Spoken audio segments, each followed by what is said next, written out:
Hello students, आज के इस चैप्टर 7 के लेक्चर नंबर 8 में हम प्रॉब्लम 7.10 एंड 11 इन दोनों को सॉल्व करते हैं। And then factors affecting equilibrium की जो केमिकल इक्विलिब्रियम का लास्ट टॉपिक है, केमिकल इक्विलिब्रियम का लास्ट टॉपिक है, उसको डिस्कस करेंगे। उसके बाद चैप्टर का सेकेंड पार्ट आयोनिक इक्विलिब्रियम वो स्टार्ट होगा, मतलब समथिंग 50% इतना चैप्टर हमारा कंप्लीट होगा। See the question number 10, the value of Gibbs energy for the phosphorylation of glucose in glycolysis is 13.8 kilojoule per mole. Find the value of Kc। Gibbs energy 13.8 kilojoule per मोल। इसको मैं एक joule में convert कर देता हूँ। सो 13.8 into 10⁻³ joule पर मोल। Temperature given है 298 kelvin and equilibrium constant Kc ये हमें फाइंड करना है। नाउ लास्ट लेक्चर में हमने इन दोनों टर्म को इंटर रिलेट करने वाला फॉर्मूला देखा था। अगर गिब्स एनर्जी गिवन है तो हम Kc फाइंड कर सकते हैं। हमारे पास अगर Kc है तो उसके ऊपर से गिब्स एनर्जी फाइंड कर सकते हैं। याद करो कौन सा फॉर्मूला था। Gibbs energy is equal to -2.303 RT log Kc।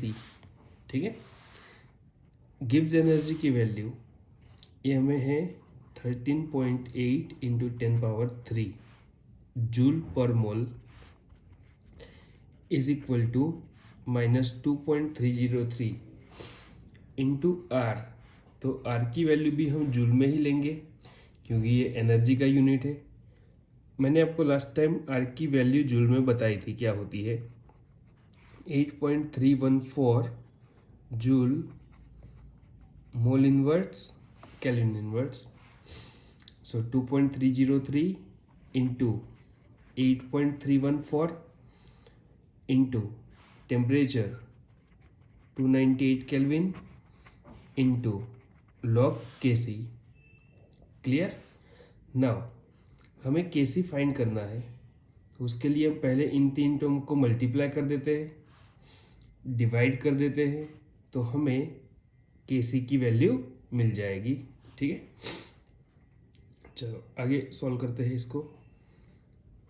13.8 into 10⁻³ is equal to -2.303 into 8.314 multiplied by 298, तो आपको मिलेगा 5705.84। इन तीनों को मल्टीप्लाई करने से into log Kc। So log Kc is equal to हम लिख सकते हैं, ये टर्म मल्टीप्लाई में है तो यहाँ पर जाएगी डिवीजन में। So -13.8 into 10⁻³ divide by 5705.84। So log Kc is equal to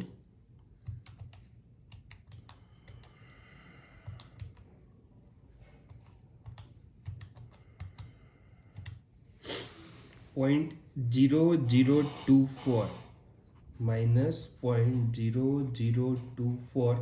मैंने सिर्फ इन दोनों को डिवाइड किया, ये 10⁻³ एज इट इज। अब इस टर्म को 10⁻³ से मल्टीप्लाई कर लेते हैं तो 1 2 3 डिजिट शिफ्ट होंगे। So log Kc is equal to -2.41। Clear.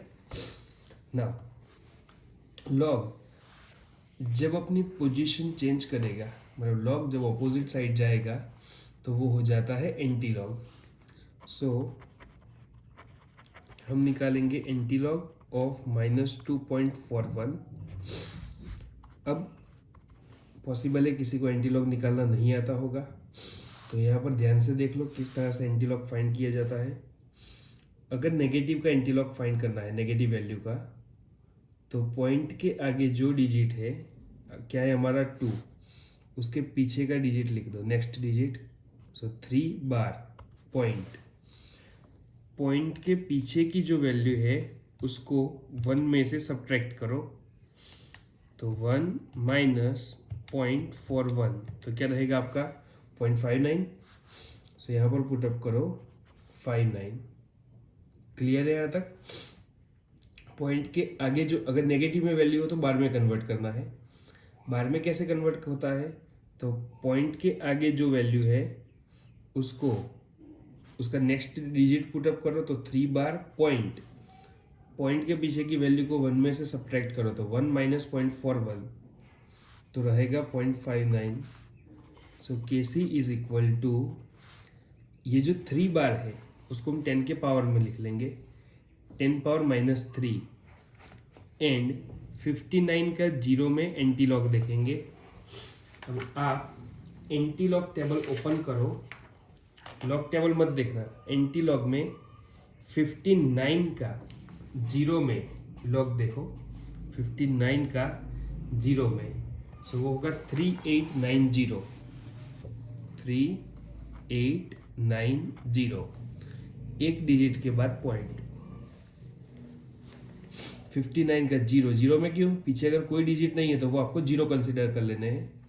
So antilog table में 59 का जीरो में लॉग देखना है, वहाँ पर ये 4 डिजिट मेंशन किए होंगे, 3890, एंड एक डिजिट के बाद पॉइंट कर दो। तो ये है एंटीलॉग फाइंड करने का pattern.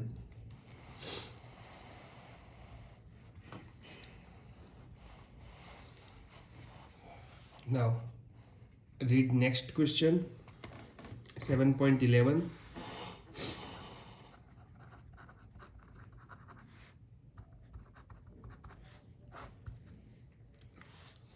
Hydrolysis of sucrose gives sucrose plus H2O gives glucose plus fructose. Equilibrium constant Kc for this reaction is 2 into 10 power 13 at 300 Kelvin temperature.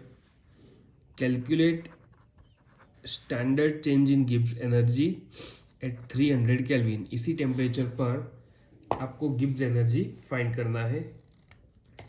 तो फॉर्मूला जो है वो तो सेम ही रहेगा, ठीक है, क्योंकि केसी गिवन है, गिब्स एनर्जी फाइंड करना है, तो इन दोनों के बीच का रिलेशन ही यूज़ करेंगे। सिर्फ मैथमेटिकल कैलकुलेशन का पैटर्न चेंज होगा। So change in Gibbs energy is equal to -2.303 into RT log Kc। Gibbs energy find करना है, सो -2.303, आर की वैल्यू 8.314, ताकि हमारी गिब्स एनर्जी की वैल्यू जूल में ही आएगी। Temperature 300 kelvin, log KC is 2 into 10 power 13। Clear?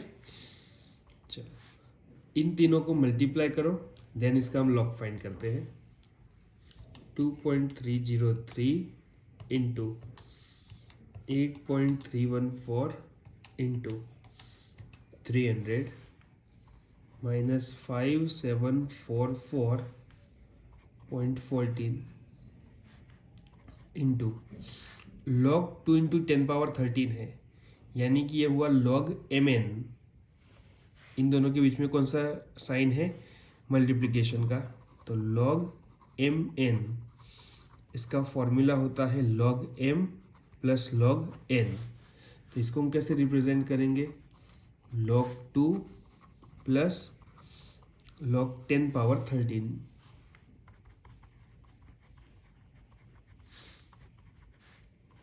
सबसे पहले log 2 की वैल्यू, तो इसके लिए आप अपने log टेबल में 20 का जीरो में log देखो, log 2, इसके पीछे कोई डिजिट नहीं है तो हम जीरो कंसिडरेशन में ले लेंगे, तो 20 का 0 में लॉग देखोगे तो वो आएगा 3010। हम लॉग में एक डिजिट पहले पॉइंट पुटअप करते हैं, एंटी लॉग में फर्स्ट डिजिट के बाद एंड लॉग में फर्स्ट डिजिट से पहले। सो 0.3010 प्लस ये जो पावर है वो लॉग की टर्म में आगे आ जाएगा। ये भी एक फॉर्मूला ही है, लॉग ए पावर एम, तो एम लॉग ए करते हैं। इन शॉर्ट जब भी आपको पावर दिखे लॉग में तो उसको आपको आगे पुटअप कर देना है। सो 13 log 10।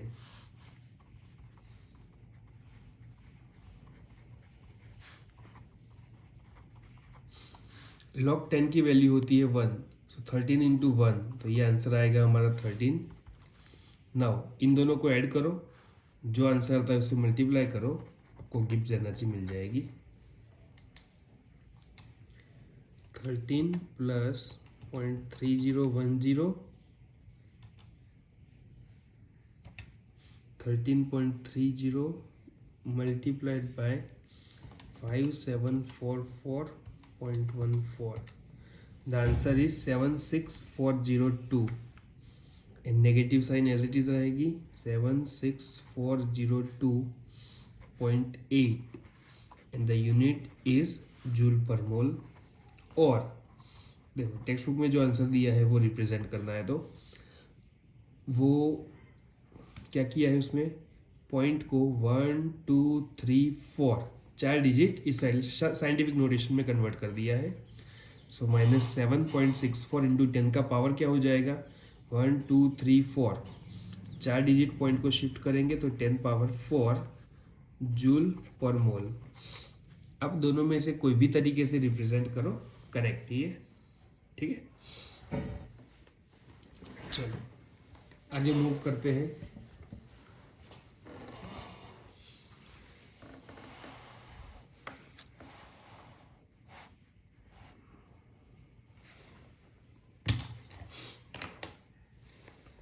अगला टॉपिक है factors affecting equilibrium. Factors affecting equilibrium.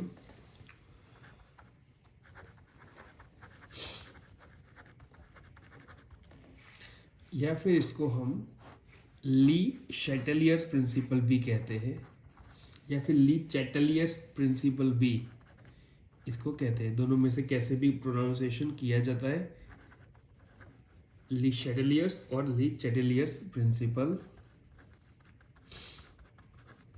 चलो पहले समझते हैं कि ये किस चीज़ को समझाता है। तो हमने अब तक चैप्टर में ये देखा कि कहीं पर भी अगर इक्विलिब्रियम एस्टैब्लिश हुआ है किसी भी रिएक्शन में, तो उसका temperature, pressure, volume, concentration of reactant and product, इन सब में से टर्म डिफरेंट टाइप के इक्विलिब्रियम में कांस्टेंट रहती थी। ठीक है, अब क्वेश्चन ये है कि अगर हम टेम्परेचर के अंदर चेंजेस कराए, प्रेशर के अंदर चेंजेस कराए, वॉल्यूम के अंदर चेंजेस कराए, ऐसे रिएक्शन में कि जो इक्विलिब्रियम पर है, तो क्या इफेक्ट होगी वो हमें समझना है। जैसे कि ये मान लो कि हमारा एक क्लोज कंटेनर है, इसके अंदर रिएक्टेंट एंड प्रोडक्ट ने इक्विलिब्रियम एस्टैब्लिश किया हुआ है at constant temperature, pressure and volume, and suddenly आप इसका टेम्परेचर इंक्रीज कर देते हो। टेम्परेचर इंक्रीज करना यानी कि इसको हीट देना। तो टेम्परेचर देने से ये इक्विलिब्रियम पर क्या इफेक्ट आएगी, ये रिएक्शन फिर फॉरवर्ड में जाएगा या बैकवर्ड में जाएगा, वो हमें समझना है। पहली चीज तो क्लियर है, अगर आप इसमें से कोई फैक्टर में चेंज करोगे तो इक्विलिब्रियम डिस्टर्ब हो जाएगा। इक्विलिब्रियम का मीनिंग क्या था, तो फॉरवर्ड एंड बैकवर्ड रिएक्शन का रेट सेम होना, लेकिन उसके लिए ये नेसेसरी कंडीशंस जो है वो कांस्टेंट होनी चाहिए, तब भी इक्विलिब्रियम एस्टैब्लिश होता है। लेकिन इन फैक्टर में से किसी भी एक फैक्टर को आप चेंज करते हो, फॉर एग्जाम्पल हम टेम्परेचर को चेंज करते हैं, तो ये रिएक्शन फॉरवर्ड में जाएगा या रिवर्स में जाएगा, that is a question mark. ये एक्सप्लेनेशन हमें ले शैटेलियर्स ने दिया, इसीलिए इसको हम ली शैटेलियर्स प्रिंसिपल कहते हैं। चलो पहले मैं स्टेटमेंट लिख लेता हूँ, फिर वन बाय वन सारे फैक्टर्स समझा देता हूँ।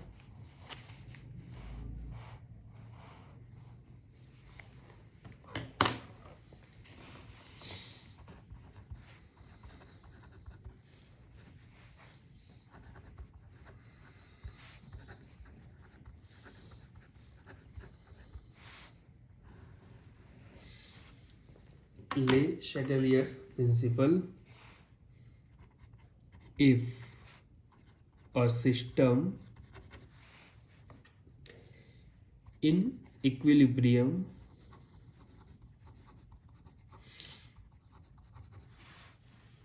is subjected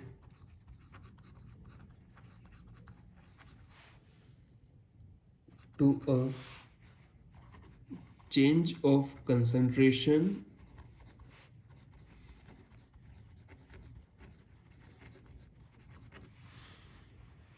pressure or temperature,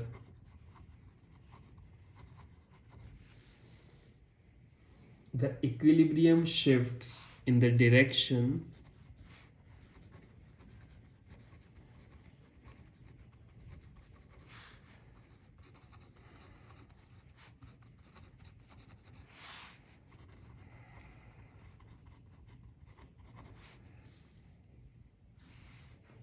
that tends to undo the effect, that tends to undo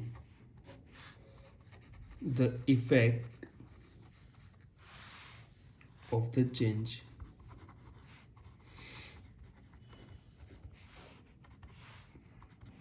देखो, if a system in equilibrium, मान लो कि कोई सिस्टम इक्विलिब्रियम कंडीशन पर है, is subjected to a change of concentration, pressure और temperature. ऐसी condition में कि जो इक्विलिब्रियम पर है रिएक्शन, उसका कोई एक फैक्टर जैसे कि टेम्परेचर, प्रेशर या फिर कंसंट्रेशन आप चेंज करते हो, तो वो रिएक्शन का इक्विलिब्रियम किस तरह से बिहेव करेगा, वो रिएक्शन को फर्दर फॉरवर्ड में ले जाएगा, बैकवर्ड में ले जाएगा, या फिर कुछ भी इफेक्ट नहीं करेगा, क्या चेंजेस आएंगे उसमें। तो कहना है कि the equilibrium shifts in the direction, इन फैक्टर में चेंज करने से इक्विलिब्रियम उस डायरेक्शन में शिफ्ट करेगा that tends to undo the effect of the change. हमने चेंज करने के लिए जो इफेक्ट अप्लाई किया है वो नलीफाई हो या फिर अनडू हो, हमारी इफेक्ट जो है वो नेगलेक्ट हो। टेम्परेचर बढ़ाया है तो टेम्परेचर का इंक्रीमेंट नेगलेक्ट हो, वैसे ये इक्विलिब्रियम बिहेव करेगा। ठीक है, तो ये था ली शैटेलियर्स प्रिंसिपल। इसको जैसे जैसे हम फैक्टर्स पर अप्लाई करते जाएंगे आपके दिमाग में ये और ज़्यादा क्लियर होता जाएगा। सबसे पहला फैक्टर समझते हैं, effect of change in concentration. मान लो कि कोई एक केमिकल रिएक्शंस हम कंसिडरेशन में ले लेते हैं कि ए एंड बी, एक रैंडम रिएक्शन में ले लेता हूँ, ए एंड बी रिएक्टेंट कुछ सी एंड डी प्रोडक्ट का फॉर्मेशन कर रहे हैं। ये रिएक्शन एक क्लोज कंटेनर में हो रही है, कांस्टेंट टेम्परेचर एंड प्रेशर पर। आफ्टर सम टाइम इसके अंदर इक्विलिब्रियम एस्टैब्लिश हो चुका है, यानी कि हम कहें तो ये जो कंटेनर मैंने लिया है उसका टेम्परेचर कांस्टेंट है, वॉल्यूम फिक्स कर दिया है, दैट मीन्स वॉल्यूम कांस्टेंट है, एंड इसने इक्विलिब्रियम यहाँ पर एस्टेब्लिश किया हुआ है। इक्विलिब्रियम एस्टेब्लिश किया यानी कि रिएक्टेंट एंड प्रोडक्ट के कंसंट्रेशन भी अभी कांस्टेंट हो गए, because forward and backward reaction का रेट सेम होता है एट इक्विलिब्रियम। नाउ इस कंडीशन में आप बाहर से मान लो कि रिएक्टेंट को ऐड करते हो। रिएक्टेंट कौन से है? A and B.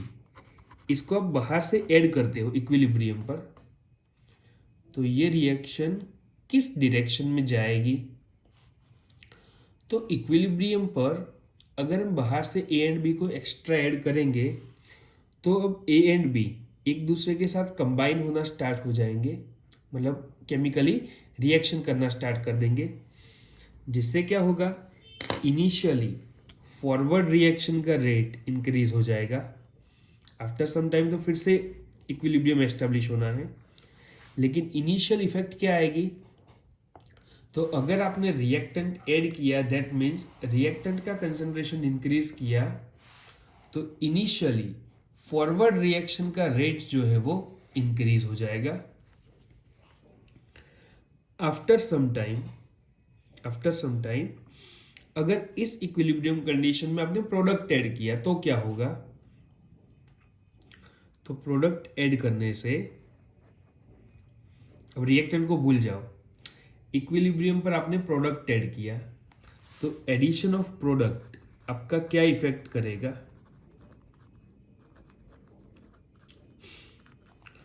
तो ये तो फॉरवर्ड एंड रिवर्स दोनों डायरेक्शन में होने वाला रिएक्शन था। तो इक्विलिब्रियम पर सी एंड डी ऐड करने से सी डी एक दूसरे के साथ रिएक्शन करके ए एंड बी प्रिपेयर करना स्टार्ट कर देंगे, यानी कि उस केस में रिएक्शन रिवर्स डायरेक्शन में जाएगी। सो क्लियर है फर्स्ट फैक्टर? तो किसी भी इक्विलिब्रियम कंडीशन के रिएक्शन में अगर आप कंसंट्रेशन ऑफ रिएक्टेंट को इंक्रीज करते हो, मतलब इंक्रीज या फिर ऐड करते हो, हम बाहर से ऐड करें या फिर उसके कंसंट्रेशन को इंक्रीज करें, दोनों एक ही बात है, तो उस केस में वो रिएक्शन फॉरवर्ड डायरेक्शन में आगे बढ़ेगा। ठीक है, कंटिन्यूस वो प्रोडक्ट बनाना स्टार्ट कर देगा, इसलिए हम कह सकते हैं कि फॉरवर्ड डायरेक्शन में वो रिएक्शन आगे बढ़ेगा। लेकिन अगर इसकी प्लेस पर आप कंसंट्रेशन ऑफ प्रोडक्ट को इंक्रीज करते हो, रिएक्टेंट को भूल जाओ, अभी आप रिएक्टेंट नहीं डाल रहे हो, इस इक्विलिब्रियम सिचुएशन में बाहर से प्रोडक्ट को ऐड करते हो, तो प्रोडक्ट क्या होंगे? प्रोडक्ट के मॉलिक्यूल एक दूसरे के साथ रिएक्शन करके वो फिर से रिएक्टेंट बनाना स्टार्ट कर देंगे, तो रिएक्शन हमारी बैकवर्ड या फिर जिसको हम कहेंगे रिवर्स डायरेक्शन में प्रोसीड होती जाएगी। क्लियर है? अभी इसका मैं एक एग्जांपल ले लेता हूं। मैं एक क्लोज कंटेनर को ले लेता हूं। क्लोज कंटेनर में दो गैस को फिलअप कर देता हूं, N2 एंड H2। ये दोनों रिएक्शन करके कौन सा गैस बनाते हैं? NH3, 2 मोल्स ऑफ अमोनिया का फॉर्मेशन करते हैं। अगर आप एक क्लोज कंटेनर में N2 एंड H2 को रख दोगे तो भी वो अपने आप अमोनिया बनाते जाएंगे। आपको कोई टेम्परेचर, प्रेशर, कैटालिस्ट ऐसे देने की रिक्वायरमेंट नहीं है, वो अपने आप अमोनिया गैस का फॉर्मेशन करते रहेंगे।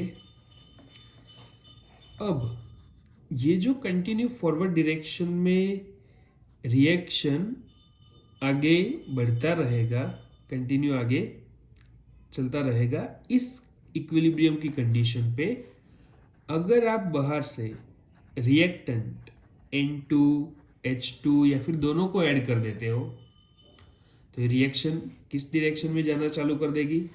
तो N2 एंड H2 एक दूसरे के साथ कंबाइन होकर NH3 बनाना स्टार्ट कर देंगे। मतलब फॉरवर्ड डायरेक्शन में रिएक्शन मूव करती जाएगी, ठीक है। लेकिन इसके प्लेस पर आपने अमोनिया का एडिशन किया तो उस केस में क्या होगा, वो रिएक्शन रिवर्स डायरेक्शन में चलती जाएगी। तो ये है फर्स्ट एग्जाम्पल। दूसरा एक एग्जाम्पल लेता हूं मैं, इसमें कई सारे एग्जाम्पल ले सकते हैं, 2-3 एग्जाम्पल लेकर मैं आपको पैटर्न समझा देता हूं। Decomposition of calcium carbonate. Calcium carbonate जो है वो नॉर्मल रूम टेम्परेचर पे सॉलिड फॉर्म में एग्जिस्ट करता है।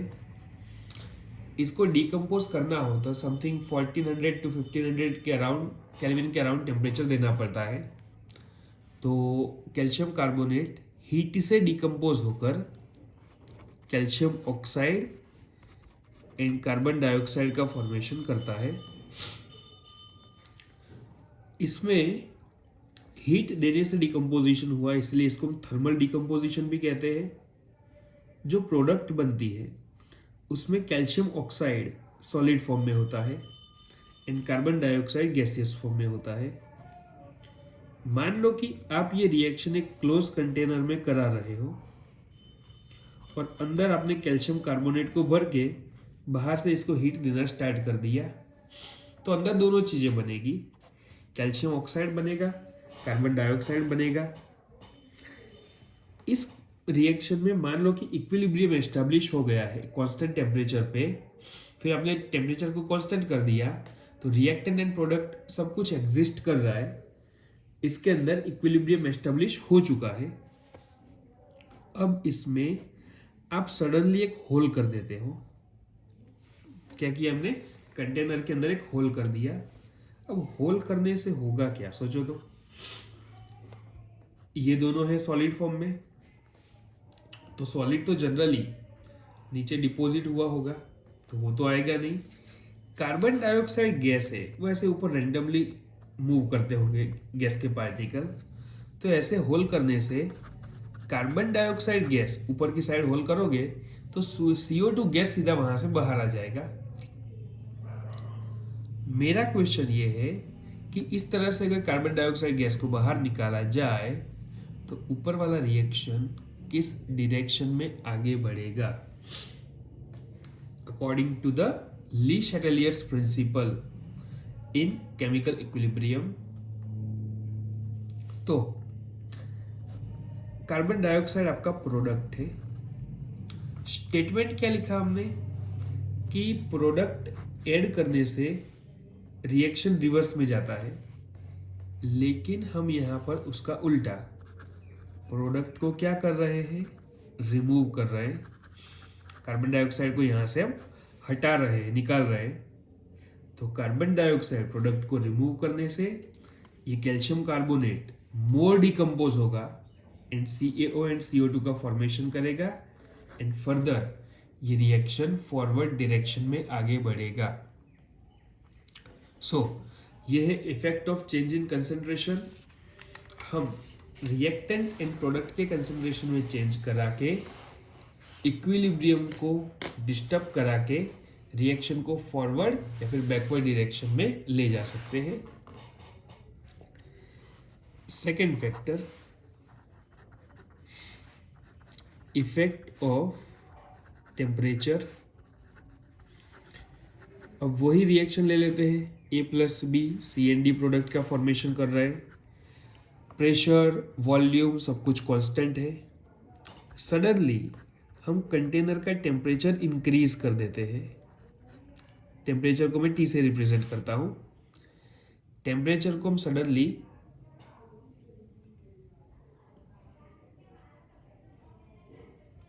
इंक्रीज कर देते हैं, तो वो इक्विलिब्रियम पर क्या इफेक्ट करेगा, यानी कि रिएक्शन को फर्दर फॉरवर्ड में मूव करेगा या फिर रिवर्स में मूव करेगा, वो हमें समझना है। तो यहाँ पर हमारे पास 2 टाइप्स के रिएक्शन होते हैं।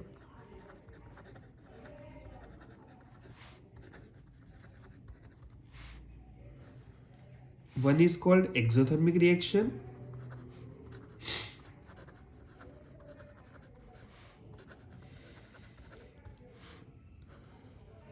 And second is called endothermic reaction. Exothermic reaction किसे कहते हैं? तो जिसमें रिएक्टेंट से प्रोडक्ट बनने के बाद हीट रिलीज होती हो, उसको हम एक्सोथर्मिक रिएक्शन कहते हैं। एंड जहाँ पर रिएक्टेंट में से प्रोडक्ट बनाते वक्त हीट ऐड होती हो या फिर हीट एब्जॉर्ब होती हो, ऐसे रिएक्शन को हम एंडोथर्मिक रिएक्शन कहते हैं। पहला केस, एक्सोथर्मिक रिएक्शन के लिए हमारा रिप्रेजेंटेशन क्या होगा? तो ए एंड बी हमारे रिएक्टेंट है जो कुछ सी एंड डी प्रोडक्ट का फॉर्मेशन कर रहे हैं।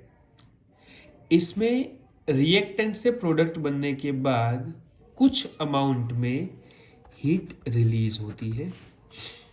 ऐसे रिएक्शन को हम एक्सोथर्मिक रिएक्शन, मतलब हीट बनती है। अब जिस टेस्ट ट्यूब के अंदर रिएक्शन कराते होंगे वो टेस्ट ट्यूब पूरी गर्म हो जाएगी। ऐसे रिएक्शन को हम क्या कहते हैं? Exothermic reaction.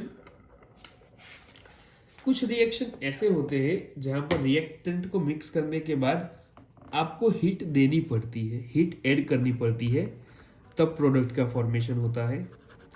तो ऐसे रिएक्शन को हम रिप्रेजेंट करते हैं कि ए प्लस बी रिएक्टेंट है, उसको सी एंड डी प्रोडक्ट में कन्वर्ट होने के लिए समथिंग हीट की रिक्वायरमेंट है। क्लियर है? अब देखो, पहले एक्सोथर्मिक के केस को समझते हैं। ये एक रिएक्शन इक्विलिब्रियम कंडीशन पर है। इस रिएक्शन के टेम्परेचर को सडनली आप इंक्रीज कर देते हो, टेम्परेचर सडनली इंक्रीज कर देते हैं, तो क्या होगा? ये एक्सोथर्मिक रिएक्शन फॉरवर्ड में जाएगा या रिवर्स में जाएगा, वो हमें समझना है। हम बाहर से टेम्परेचर देते हैं, ये रिएक्शन पूरे एक क्लोज कंटेनर में होती है क्योंकि इक्विलिब्रियम एस्टैब्लिश हुआ है। That is the necessary condition to establish equilibrium. आप टेम्परेचर दोगे यानी कि हीट दोगे, हीट इसके प्रोडक्ट के पार्ट में है। आपने टेम्परेचर दिया यानी कि कंटेनर के अंदर हीट गई, हीट प्रोडक्ट है। इसका मीनिंग ये हुआ कि आपने इस रिएक्शन में प्रोडक्ट ऐड की। आपने टेम्परेचर बढ़ाया तो कंटेनर के अंदर हीट गई, हीट तो ऑलरेडी इसके प्रोडक्ट के पार्ट में है। इसका मीनिंग ये हुआ कि आपने रिएक्शन में प्रोडक्ट ऐड की, एंड प्रोडक्ट ऐड करने से वो रिएक्शन किस डायरेक्शन में जाता है? रिवर्स डायरेक्शन में। इक्विलिब्रियम कंडीशन में जब भी आप प्रोडक्ट को ऐड करोगे तो वो रिएक्शन रिवर्स डायरेक्शन में जाएगा। ठीक है? क्योंकि यहां पर हम ये भी कह सकते हैं कि प्रोडक्ट का कंसंट्रेशन इंक्रीज हुआ। So for exothermic reaction, if temperature increases, the reaction will proceed in reverse direction, backward में मूव करेगी। ठीक है, चलो अगला फैक्टर समझते हैं एंडोथर्मिक का। मान लो कि कोई एंडोथर्मिक रिएक्शन है जिसमें हीट ऐड हो रही है। इसका अगर टेम्परेचर आप इंक्रीज करते हो, इसका टेम्परेचर आप इंक्रीज करते हो, तो इसका मीनिंग ये हुआ कि आपने रिएक्शन के अंदर हीट ऐड की, एंड हीट ऐड करने से वो रिएक्शन किस डायरेक्शन में प्रोसीड करता है?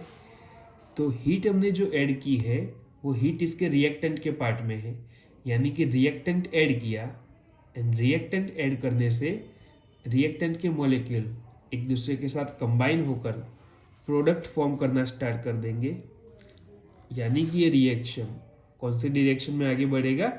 फॉरवर्ड डायरेक्शन में। इसका उल्टा लॉजिक। ठीक है, so we can say for endothermic reaction, if temperature increases, देखो मैं आपको समझा रहा हूँ टेम्परेचर के इंक्रीमेंट से। अगर क्वेश्चन में डिक्रीमेंट का क्वेश्चन लिखा है तो आपका आंसर रिवर्स हो जाएगा। एंडोथर्मिक रिएक्शन के लिए अगर हम टेम्परेचर इंक्रीज करते हैं then the reaction will proceed in forward direction. And क्या समझा इसके पीछे का लॉजिक, आप टेम्परेचर दोगे यानी कि हीट दोगे, हीट इसका रिएक्टेंट है, ऊपर वाले रिएक्शन का रिएक्टेंट है, यानी कि आपने रिएक्टेंट ऐड किया एंड रिएक्टेंट ऐड करने से वो रिएक्शन प्रोडक्ट की ओर जाएगी यानी कि फॉरवर्ड में जाएगी। नाउ दोनों का एक एग्जांपल याद कर लेते हैं। जो प्रोडक्शन ऑफ अमोनिया है, Haber's process, N2 plus 3 moles of H2 ये 2 मोल्स ऑफ NH3 का फॉर्मेशन करते हैं।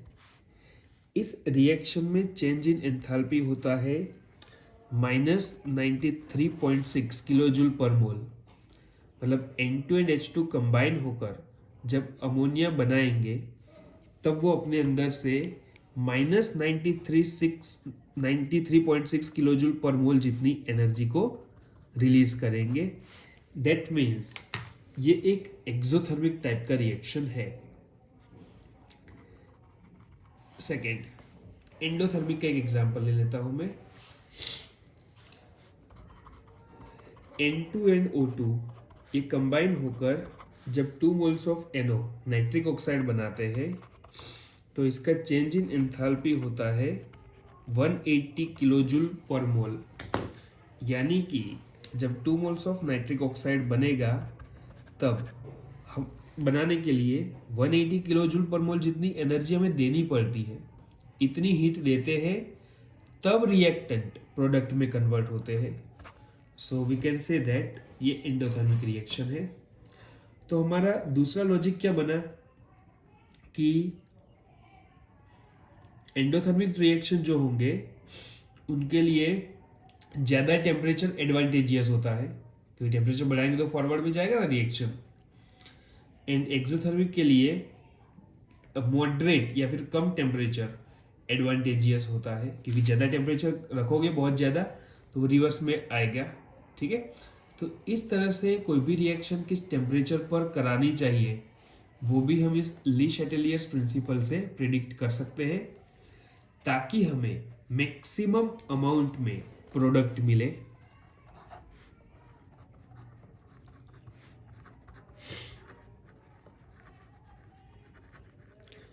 Third factor, effect of pressure. मैं आपको जो समझाऊंगा वो प्रेशर के इंक्रीमेंट से समझाऊंगा। ठीक है, प्रेशर इंक्रीज करने से रिएक्शन पर क्या इफेक्ट आती है, इसको समझने के लिए मैं 3 रिएक्शन कंसिडरेशन में ले लेता हूं प्रेशर की इफेक्ट को समझने के लिए। सबसे पहला हेबर्स प्रोसेस ले लेते हैं। N2 plus 3 moles of H2 gives 2 moles of NH3। ठीक है, रिएक्टेंट एंड प्रोडक्ट सब कुछ गैसियस फॉर्म में है। अब ये ध्यान रखना, प्रेशर की इफेक्ट कौन से स्टेट पर होती है, गैस के ऊपर, सॉलिड एंड लिक्विड के ऊपर नेग्लिजिबल या फिर ऑलमोस्ट ना के बराबर होती है। सेकेंड एग्जाम्पल में लेता हूँ H2 plus I2 gives 2 moles of HI।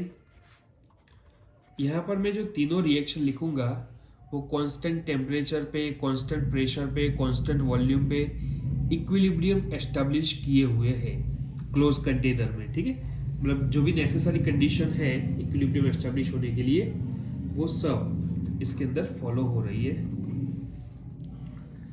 Third reaction है कार्बन सॉलिड फॉर्म में, कार्बन डाइऑक्साइड गैस के साथ रिएक्शन करेगा एंड प्रोडक्ट बनाता है 2 moles of CO, carbon monoxide is in gaseous form. Now in तीनों रिएक्शन के लिए आप क्या कर रहे हो, तो दैट इज द फिक्स्ड। हम प्रेशर को इंक्रीज कर रहे हैं। ये तीनों रिएक्शन 3 अलग अलग कंटेनर में हो रही है।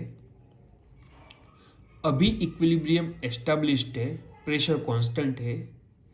सडनली आप इन तीनों कंटेनर का प्रेशर इंक्रीज कर देते हो। तीनों अलग अलग कंटेनर में है, तीनों का प्रेशर आप सडनली इंक्रीज कर देते हो, तो रिएक्शन फॉरवर्ड में जाएगी, रिवर्स में जाएगी। क्या होगा इसका इफेक्ट, वो आपको आंसर देना है ना। पहले फर्स्ट रिएक्शन को लेते हैं। प्रेशर कैसे इंक्रीज कर सकते हैं, तो थर्मोडायनेमिक्स में आपको प्रेशर वॉल्यूम वर्क समझाया था। पिस्टन को प्रेस करते जाओ, वॉल्यूम कम होता जाएगा, अंदर फिक्स्ड अमाउंट ऑफ गैस होंगे, तो अंदर का प्रेशर इंक्रीज होता जाएगा। Pressure increases. अब आप जो प्रेशर दोगे वो रिएक्टेंट को भी मिलेगा, प्रोडक्ट को भी मिलेगा, क्योंकि इक्विलिब्रियम पर दोनों एग्जिस्ट करते हैं। मतलब आपका बढ़ा हुआ प्रेशर दोनों साइड जाएगा, reactant as well as product. लेकिन उसकी प्रीडोमिनेंट इफेक्ट, ज़्यादा इफेक्ट किस साइड पर होगी, तो जिस साइड उसके मोल ज़्यादा होंगे। यहाँ पर रिएक्टेंट के मोल देखो, N2 1 मोल है, H2 3 मोल है, यानी कि रिएक्टेंट के मोल कितने हैं 4, प्रोडक्ट के मोल कितने हैं 2। आपने मान लो कि 10 एटमॉस्फेरिक प्रेशर दिया, पिस्टन से उतना प्रेशर बनाया, तो जितना रिएक्टेंट के साइड जाएगा उतना ही क्या प्रोडक्ट साइड जाएगा, तो नहीं। जिसके मोल ज़्यादा होंगे उस साइड पर प्रेशर की इफेक्ट ज़्यादा होगी। मतलब इस रिएक्शन में देखें तो रिएक्टेंट साइड ज़्यादा प्रेशर बनेगा, क्योंकि यहाँ पर रिएक्टेंट के मोल ज़्यादा है। तो रिएक्टेंट एक दूसरे के साथ कोलाइड करेंगे, रिएक्शन करेंगे एंड प्रोडक्ट बनाना स्टार्ट कर देंगे। इन शॉर्ट हम ये कह सकते हैं कि प्रेशर इंक्रीज करने से रिएक्शन किस डायरेक्शन में मूव करेगा, तो हायर मोल से लोअर मोल की ओर, क्योंकि इफेक्ट उसकी कहाँ पर होगी, जिस साइड ज़्यादा मोल होंगे। तो वो जाएगा किस साइड पर रिएक्शन, तो जिस साइड पर कम मोल होंगे, जब तक इक्विलिब्रियम एस्टैब्लिश नहीं होता। सो पहला वाला रिएक्शन रिएक्टेंट के 4 मोल से प्रोडक्ट के 2 मोल की ओर जाना स्टार्ट कर देगा, यानी कि फर्स्ट रिएक्शन में प्रेशर इंक्रीज किया तो वो फॉरवर्ड डायरेक्शन में आगे बढ़ेगा। नाउ सेकेंड रिएक्शन को चेक करो, क्या इफेक्ट होगी। अगर हम इस रिएक्शन का प्रेशर इक्विलिब्रियम पर सडनली इंक्रीज कर देते हैं, तो इसमें रिएक्टेंट के मोल जो है वो 1 + 1 यानी कि 2 मोल है, एंड प्रोडक्ट जो है HI उसके भी मोल 2 है। आप 10 एटमॉस्फेरिक प्रेशर देते हो, दोनों साइड रिएक्टेंट के मोल 2 है, तो उसकी इफेक्ट दोनों ही साइड पर सेम होगी। यानी कि जितना फॉरवर्ड का रेट बढ़ेगा उतना ही बैकवर्ड का बढ़ेगा, क्योंकि दोनों के साइड मोल क्या है उसके सेम है। तो उसकी फाइनल इफेक्ट क्या होगी, net effect, that is nothing. So second equation जो है उसमें प्रेशर इंक्रीज करने से कोई भी इफेक्ट ऑब्जर्व नहीं होती है, बिकॉज रिएक्टेंट एंड प्रोडक्ट इन दोनों के मोल सेम है। Last case, carbon solid form में है। अब सॉलिड फॉर्म के ऊपर तो प्रेशर की इफेक्ट होती नहीं है, ठीक है। अब पूरे इक्वेशन, पूरे कंटेनर के अंदर ये पूरी इक्विलिब्रियम एस्टैब्लिश की हुई रिएक्शन है, इसका प्रेशर सडनली आप इंक्रीज कर देते हो मान लो, तो प्रेशर की इफेक्ट कहाँ कहाँ पर होगी, तो जो गैसियस स्टेट में होंगे। सॉलिड में है, सॉलिड के ऊपर तो प्रेशर की इफेक्ट नहीं होती है, gases only affected by pressure. So pressure increase करने से CO2 को थोड़ा प्रेशराइज्ड होगा, कार्बन मोनोऑक्साइड थोड़ा प्रेशराइज्ड होगा। तो रिएक्टेंट के मोल यहाँ पर 1 है एंड यहाँ पर 2 है प्रोडक्ट के। अगर प्रेशर बढ़ाएंगे तो ये रिएक्शन कौन सी डायरेक्शन में मूव करेगा? तो प्रेशर बढ़ाने से प्रोडक्ट के मोल यहाँ पर 2 होने की वजह से एंड रिएक्टेंट के मोल 1 होने की वजह से ये रिएक्शन हायर से लोअर मोल की ओर, ठीक है, हायर से लोअर मोल की ओर मूव करेगी। इन शॉर्ट, यहाँ पर प्रोडक्ट के मोल ज़्यादा है तो प्रोडक्ट पर ज़्यादा इसकी इफेक्ट होगी, तो वो रिएक्टेंट की ओर आना स्टार्ट कर देंगे, रिएक्टेंट बनाना स्टार्ट कर देंगे। तो हमारा जो थर्ड रिएक्शन है उसका अगर आपने प्रेशर इंक्रीज किया तो वो रिएक्शन जो है वो किस में, रिवर्स डायरेक्शन में मूव करेगी। सो प्रेशर का इंक्रीमेंट करने से रिएक्शन किस डायरेक्शन में जाएगी वो किस पर डिपेंड करेगा? नंबर ऑफ मोल्स के ऊपर, number of moles of reactant and number of moles of product in gaseous state. This are the necessary condition. And reaction किस डायरेक्शन में मूव करेगा? तो हायर मोल से लोअर मोल की ओर। चलो क्लियर है third factor, effect of pressure. अभी देखो दो फैक्टर रहते हैं, effect of catalyst and effect of inert gas. इन दोनों को मैं कल के लेक्चर में समझाऊंगा, ठीक है, आज वैसे टाइम हो गया है। अब ये तीन हमें डिटेल में समझने थे, बाकी के दो फैक्टर है उसमें थोड़ा बहुत एक्सप्लेनेशन ही है, तो वो कंप्लीट करके हम कल एक्सरसाइज स्टार्ट करेंगे। एक्सरसाइज में देख लो, क्यों मैंने बीच में से एक्सरसाइज ले रहा हूँ, क्योंकि हमारा ये केमिकल इक्विलिब्रियम टॉपिक कंप्लीट हो जाएगा। तो एक्सरसाइज के इतने क्वेश्चन की जो केमिकल इक्विलिब्रियम के हैं वो कंप्लीट कर लेते हैं, फिर आयनिक इक्विलिब्रियम समझेंगे एंड फिर आयनिक इक्विलिब्रियम की एक्सरसाइज कंप्लीट करेंगे, ठीक है। तो नेक्स्ट लेक्चर में ये दो फैक्टर समझने के बाद बाकी का सब एक्सरसाइज का ही स्टडी रहेगा। तो चलो आज यहाँ तक रखते हैं, बाय।